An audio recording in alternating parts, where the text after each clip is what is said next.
Entretanto, en el apartado lugar de Inantás, en el municipio de Tangua, Dios le estaba hablando a la señora Jael Troya de Guerrero.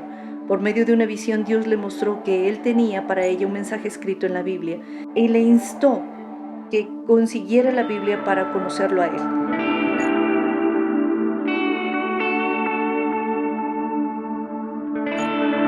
él. Y lejos de aquí, Dios tocó el corazón de un joven en Nueva York, Estados Unidos. Este joven, Lester Morgan, llegó en el año 1932 a la cumbre pensando permanecer solamente un año, pero nuevamente oyó el llamado de Dios para seguir con el evangelio hacia el sur del país. Mi papá estaba en una iglesia pequeña que tenía misión aquí en Colombia y recibieron una carta de una señorita, se llamaba Annie Wolf, en la Cumbre Valle. Necesito volver a los Estados Unidos para una operación de cataratas. Y después de unas 6 semanas o más o menos llegó otra carta. No he tenido respuesta de nadie, nadie se ha ofrecido, pero necesito reemplazo, por favor, oren. Y a la tercera carta fue cuando el Señor le habló a él. Tú eres el que tienes que ir. Entonces arregló su pasaje y se vino a Colombia y reemplazó a esta señorita un año. Ella volvió y el plan era que él se regresara. Pero ya el Señor le había mostrado que Colombia necesitaba misioneros, necesitaba la palabra de Dios.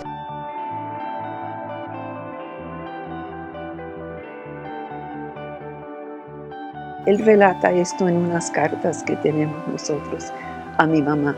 Y él fue a visitar al señor Carlos Chapman, misionero de la misión Unión Misionera.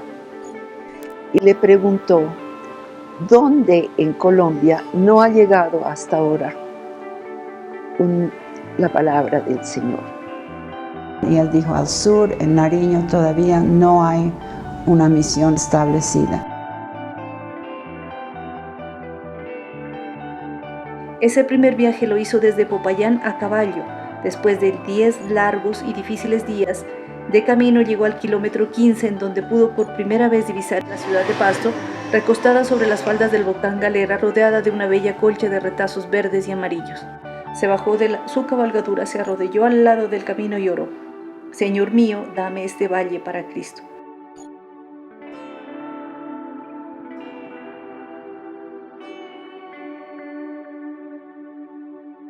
Él llegó a un barrio que se llama San Andrés, y el sacerdote de esa parroquia mandaba a su gente que destruyera los libros, y se amontonaban y le tiraban tomates, huevos.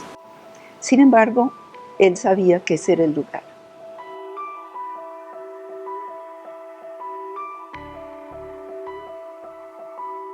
Cuando llegó a los Estados Unidos, arreglaron a mi mamá y su papá su matrimonio y se casaron el 28 de mayo de 1934. Y en su luna de miel viajaron a Colombia.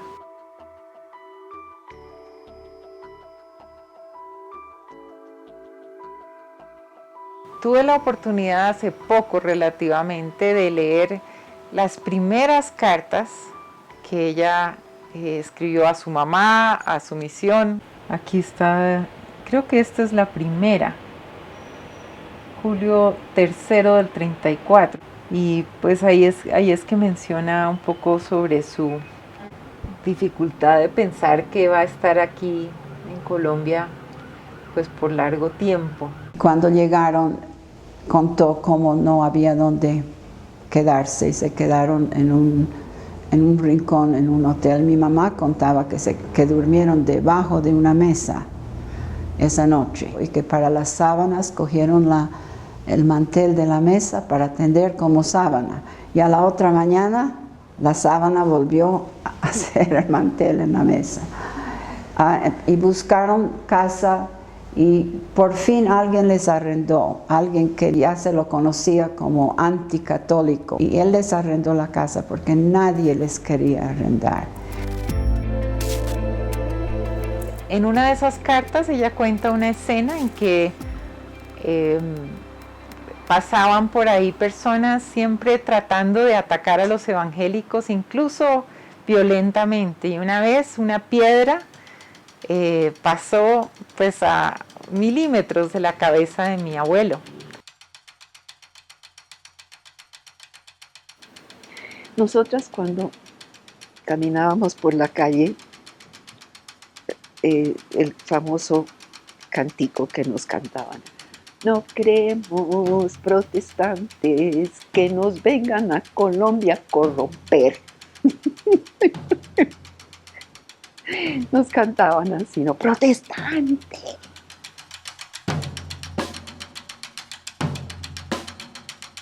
Gritaban, ¡viva la Virgen! ¿No? Ese era el grito, ¡viva la Virgen! Abajo, yanquis. Y tiraban palos, tiraban como piedras al portón, para no dejar tranquilidad al que estaba enseñando. Mi papá en el año 38 hizo un viaje con otro hermano de otra misión, creo que era de la Alianza, bajaron al Putumayo. Y allí fue que nunca vino bien otra vez. Uno de ellos, el que lo acompañaba, contó en mi casa que entraban a los pueblos y en los pueblos no les vendían nada. Entonces no había comida, no había ni un café siquiera les vendían. Y les pareció muy extraño que entraron a un pueblo y en ese pueblo les ofrecieron el café. Con ese café fue que él enfermó. Y en alguna parte le pusieron algo en la comida, que es lo que se cree, y duró 2 años más. Por fin fueron a los Estados Unidos a ver si había algún remedio y no hubo. Y entonces él murió en el 40, diciembre del 40, en los Estados Unidos. Y mi mamá entonces tenía 4 niñas y todo el mundo le decía, pues no puede volver, usted tiene esta responsabilidad. Dijo, no, el Señor me ha llamado, necesito estar allá. Escribe a su mamá, y eso sí lo vi yo escrito: nunca había sentido la felicidad que sentí al ser recibida por los hermanos en la iglesia.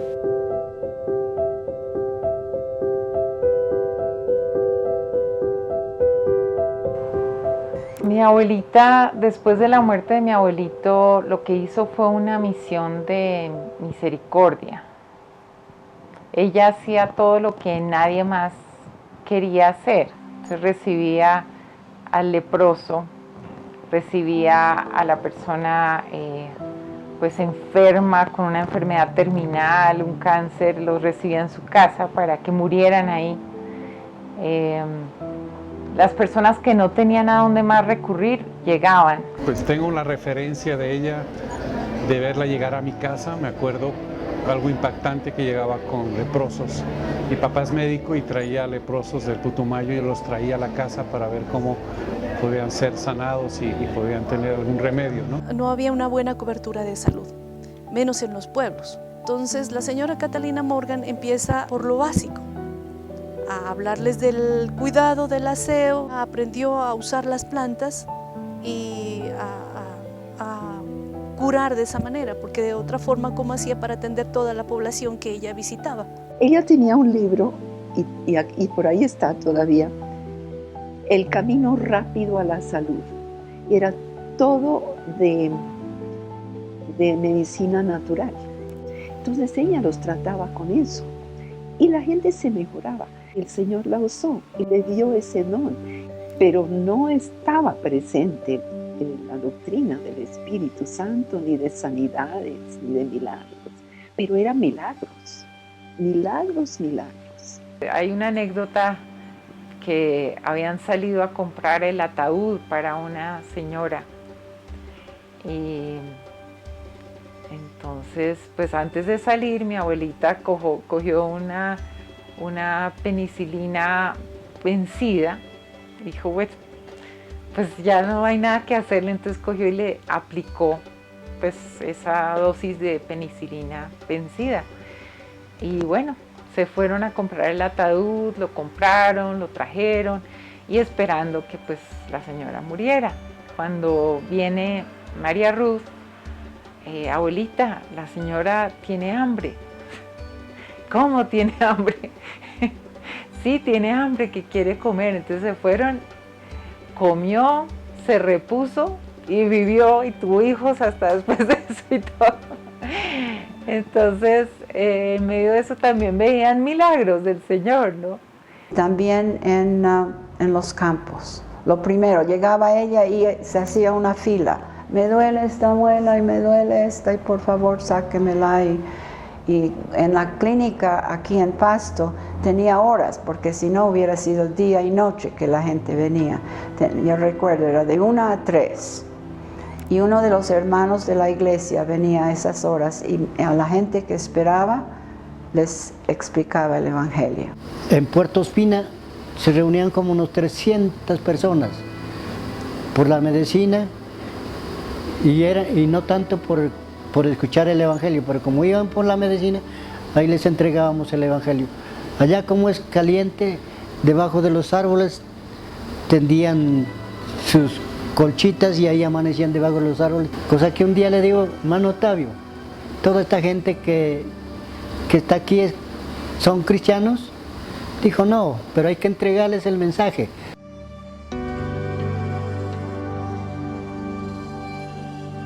Oí de ella cuando era muy niña y cuando llegaba al pueblo, mi hermano y yo nos corríamos debajo de la cama, no sabíamos dónde escondernos porque nos habían metido en la cabeza que era una protestante, que se llevaba a los niños, que los hacía sufrir. Y ya en mi edad adulta, mi mamá tenía una enfermedad mental que solo la señora Catalina la podía apaciguar. Y un buen día una hija de la señora Catalina me dice, vea, Elvia, venga a trabajar aquí. Le dije, bueno, ¿y qué es lo que tengo que hacer? Dijo, cocinar, limpiar la casa. Y le dije, con mucho gusto. Yo limpiaba los pisos, era de madera, pero no de esta, sino madera de charcera. Tenía bien encerada la pieza de ella, iba llegando con una parturienta, vea, a la cama de ella. Ay, ese día yo hervía. Le digo, pero señor, dijo, ¿y dónde más? Présteme su cama. La llevó, tuvo el hijo allí, hizo un reguero, tuve que volver a limpiar.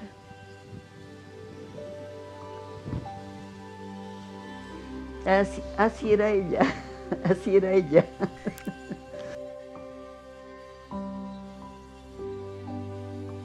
Ella fue excomulgada 3 veces. La primera vez fue de la iglesia a la que pertenecía mi papá.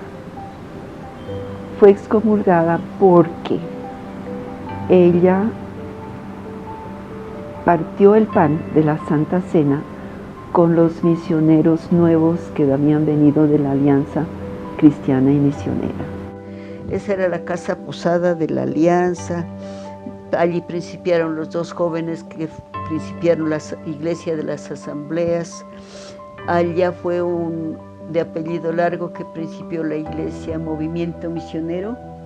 Siempre llegaban y allí íbamos a cada iglesia, todos los de nuestra iglesia, a hacer bulto hasta que había personal.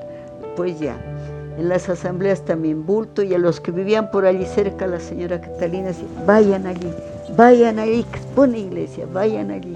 Y así principiaron las iglesias. Cuando vino la renovación en la Iglesia Católica, Papa Juan XXIII abrió la Biblia a la gente. Y entonces los sacerdotes filipenses, mi mamá tenía un amigo entre los filipenses, él la invitó a que se reuniera con todos los de la comunidad para que ella y mi hermana les enseñaran a estudiar la palabra. Y ella y mi hermana fueron y se reunían con ellos. Y eso fue motivo de la segunda excomunión. Y la tercera, yo también casi la excomulgo por lo mismo, ¿no? La de las guitarras en la iglesia. ¿Se imagina usted lo que es eso? Eso era de las cantinas.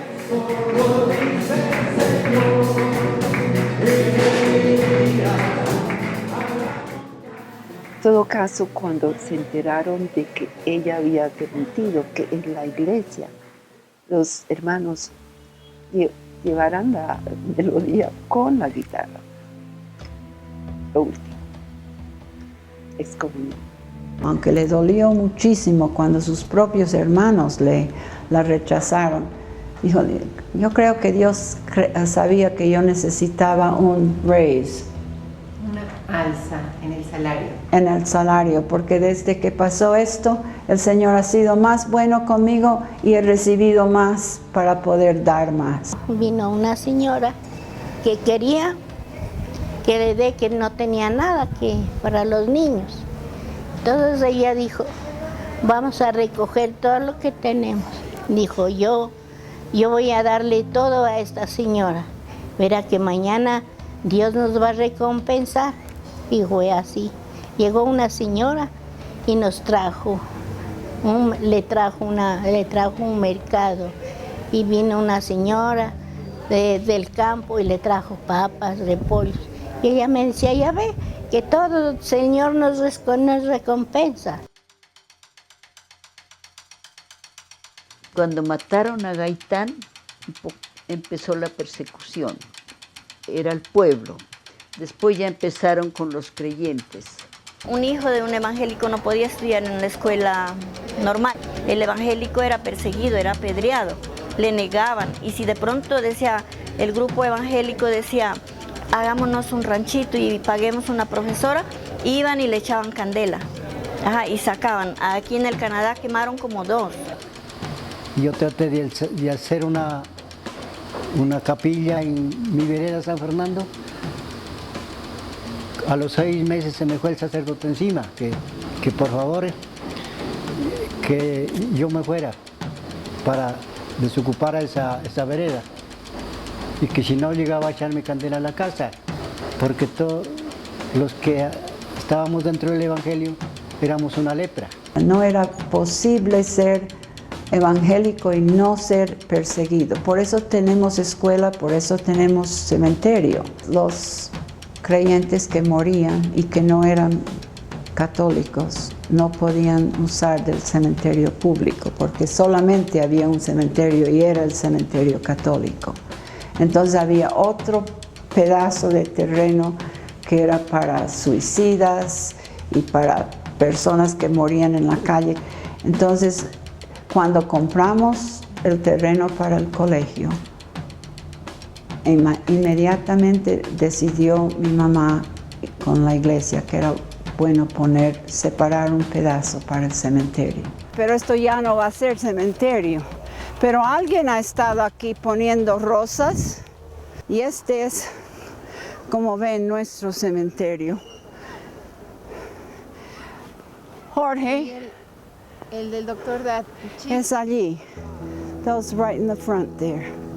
Nuestro colegio, una vez que compramos la finca, era para internos y podíamos tener hasta 35 internos y se le dio el nombre de Instituto Cristiano Los Andes.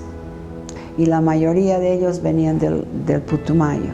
Todavía se ve el nombre del colegio que nos compró a nosotros, Gabriela Mistral. Y la casa es aquí a la izquierda del camión, la casa que vieron ayer. Esto es increíble, que destruyeron esa casa y no hicieron nada. No lo usan el terreno para sembrar. Eran 2 lindos salones de clase. lo que fue maravilloso para nosotros que obtuvimos esa educación tan linda, porque fueron muy dedicados, la mayoría eran personas americanas que nos enseñaban. Por ejemplo, era la señora Elena, la señora Catalina, Colin Phillips, Eva Rasling, Colin Croft, y todos ellos nos enseñaron a nosotros. Yo les digo, no aprendimos nomás el inglés, palabras, cantos que nos enseñaba la señora Catalina. Por ejemplo, ella cuando ya iba a salir, nos daba la clase, ya iba a salir, entonces ya nos daba una frasecita en inglés.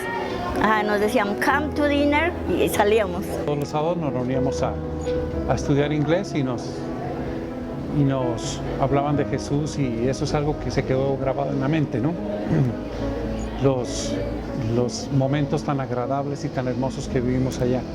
Son cosas que ahora en la parte espiritual lo entiendo como la semilla que fue sembrada, y ver cómo poco a poco Dios nos va trayendo con lazos de amor en su tiempo, ¿no? No es a veces en el tiempo que uno quiere o quisiera, sino en el tiempo de Dios, y que tuvieron que pasar muchas circunstancias difíciles para volver. Y lo más hermoso es volver a este lugar. Eso es lo que más me ha impactado de esto, que hace 3 años alguien fue a visitarme y me dijo que si quería venir a esta iglesia a ayudarles con la alabanza. Entonces yo le dije, bueno, vamos a ver, y vine y aquí estoy. Y no he podido irme.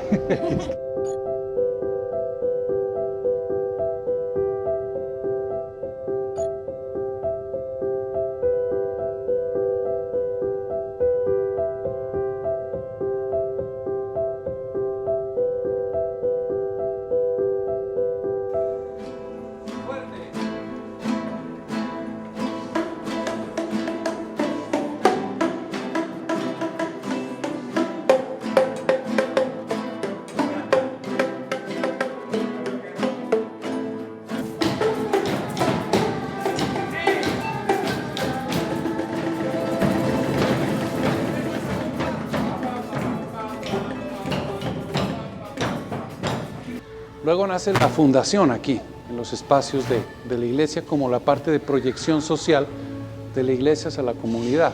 Y lo más hermoso es la gente, los niños, las personas que vienen, el disfrute, ver cómo Dios obra en ellos, cómo nos da el gozo, la alegría, con las mujeres, esposas de los presos, la esperanza, la fe que Dios coloca en ellas para que sigan firmes, y han venido los internos luego de salir, han estado acá, han disfrutado de este espacio.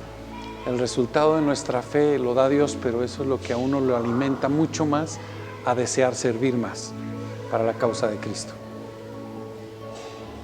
El amor que ella tuvo no fue en vano, porque yo soy un fruto de aquella, y estoy como en 51 años que le estoy sirviendo al Señor. Muy duro recordar tanto esfuerzo que hicieron para nosotros, pero le damos gracias a Dios y hemos seguido. Nos donaron un terrenito y allí hicimos una capillita pequeñita, y allí nos reunimos, y allí tenemos la escuela dominical para los niños. Ya no enseño yo porque principié enseñando yo, pero ahora ya no lo hago. Hay otras profesoras, unas son mis hijas y una nuera, y así estamos organizaditos. Entonces es de valorar todo lo que la señora Catalina hizo por nosotros, para la honra y gloria de Dios. Y yo la recuerdo mucho, mucho, mucho, hasta el sol de hoy, que yo no me olvido de ella. Y perdone que yo me ponga así muy nerviosa y llorar, porque yo sí la quise mucho. Yo sé que debo darle gracias al Señor, pero ella fue la promotora de todo. Ella y las hijas, las 4 hijas. Ellas criaron a mi hija, la señora Graciela, la señora Lois, eran las mamás de ella. Sí, ellas eran las mamás de ellas. Y allí están, sirve al Señor. Entonces ella cumplía lo que decía el Señor: ayudar a los huérfanos, a las viudas, a los desamparados, a los extranjeros y a los presos. todo lo que nos dice la palabra, ella lo cumplía. Lo he estado pensando y sí creo que tenemos una responsabilidad personal primero, porque a veces pensamos la iglesia no hace, la iglesia no participa, pero la iglesia está compuesta de gente, de individuos. Entonces yo tengo la obligación de preocuparme por mis hermanos primero, y después por mi sociedad, y después por mi región, y después por mi país. Tiene que dolerme la gente. Se daba todo, ella daba todo por el Señor. Ajá, ella no era otra cosa sino servicio y ver cómo podía servir a otra persona. Entonces eso es maravilloso de ver cómo era el Evangelio. No es como a veces ahora ya es diferente, poco servicio y más es palabras. Entonces es bueno que captáramos eso, ¿no? y llevarlo siempre en nuestro corazón y enseñarlo también, a hacer las obras también.